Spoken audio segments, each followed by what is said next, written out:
Hi అండి, నమస్తే. Welcome to Vishali wonder channel. ఈరోజు నేను చిన్ననాటి జ్ఞాపకాలను గుర్తు చేసి ఒక రెసిపీతో వచ్చేసానండి.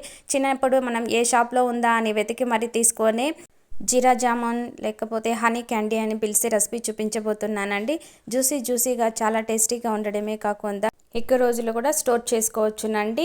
ఈ చిన్ననాటి జ్ఞాపకాలను గుర్తు చేసే రెసిపీ మీకు నచ్చినట్లయితే లైక్ చేయండి, షేర్ చేయండి, సబ్స్క్రైబ్ చేసుకోండి. మీ లైక్స్ అనేది మాకు చాలా ఇంపార్టెంట్ అండి.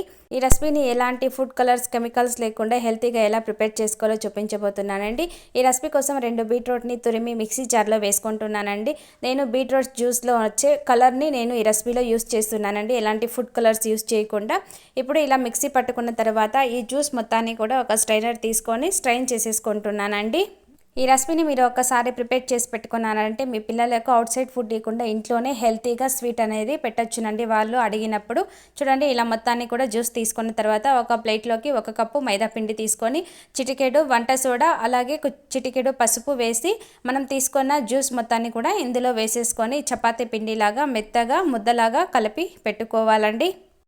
జ్యూస్ మొత్తాన్ని కూడా కొద్దిగా వేసుకుంటున్నానండి. ఫుడ్ కలర్స్ లేకుండా చేసిన న్యాచురల్గా హెల్తీ అయిన స్వీట్ రెసిపీ అండి ఇది. ఇలా కలుపుకున్న తర్వాత ఒక 30 మినిట్స్ అయితే పక్కన పెట్టేసుకుంటున్నానండి.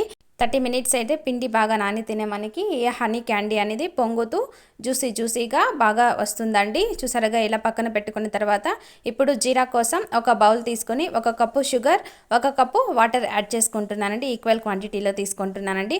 ఇది ఎలాంటి పాకం ఏమీ రావాల్సిన అవసరం లేదండి. కొద్దిగా మెల్ట్ అయ్యి కొద్దిగా తీగలాగా జిగురుగా వస్తే మనకి సరిపోతుందండి. ఇప్పుడు మన పిండి కూడా రెడీ అయిపోయిందండి. ఇలా ఈ పిండిని 2 పార్ట్స్గా డివైడ్ చేసేసుకొని ఒక చపాతీ పీట తీసుకొని కొద్దిగా పొడి పండి చల్లుకుంటూ, ఎక్కువ మందం లేకుండా నార్మల్ మన చపాతీ సైజు కన్నా కొద్దిగా మందం ఉంటే సరిపోతుందండి. ఇలా పొడి పిండి చల్లుకున్న తర్వాత మొత్తాన్ని కూడా ఈవెన్గా ఇలా స్ప్రెడ్ చేసేసుకుంటున్నానండి.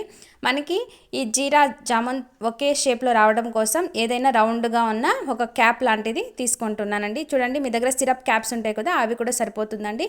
ఇప్పుడు ఇలా రౌండ్స్గా కట్ చేసుకున్న తర్వాత ఈజీగా మనకి రౌండ్ షేప్ అనేది వచ్చేస్తుందండి. ఇలా మొత్తాన్ని కూడా కట్ చేసేసుకుంటున్నానండి. ఇప్పుడు ఇలా కట్ చేసుకున్న తర్వాత వేడి ఆయిల్లోకి వేసుకుంటున్నానండి. మీడియం ఫ్లేమ్లో ఉంచి ఇలా గోల్డెన్ బ్రౌన్ కలర్ వచ్చేంత వరకు వేపుకున్న తర్వాత మనం రెడీ చేసుకున్న జీరాలోకి వేసుకొని ఓవర్ నైట్ అయితే వదిలేయండి. అప్పుడే మనకి ఈ షుగర్ సిరప్ని మొత్తాన్ని కూడా అబ్జర్వ్ చేసుకొని పొంగుతూ మనకి పర్ఫెక్ట్గా ప్రిపేర్ అవుతాయండి. చూడండి, న్యాచురల్ కలర్తో మన హెల్తీ అయిన స్వీట్ అయితే రెడీ అయిపోయిందండి. ఓవర్ నైట్ నానిన తర్వాత మనకి జ్యూసీగా మెత్తగా మన జ్యూస్ అయితే రెడీ అయిపోయిందండి. చూడండి ఎంత సాఫ్ట్గా జ్యూసీగా ఉందో. ఓకే ఫ్రెండ్స్, చూసారుగా ఈ వీడియో మీకు నచ్చినట్లయితే లైక్ చేయండి, షేర్ చేయండి, సబ్స్క్రైబ్ చేసుకోండి. అలాంటి మీ ఫ్రెండ్స్ అండ్ రిలేటివ్స్కి షేర్ చేయండి. Thank you for watching.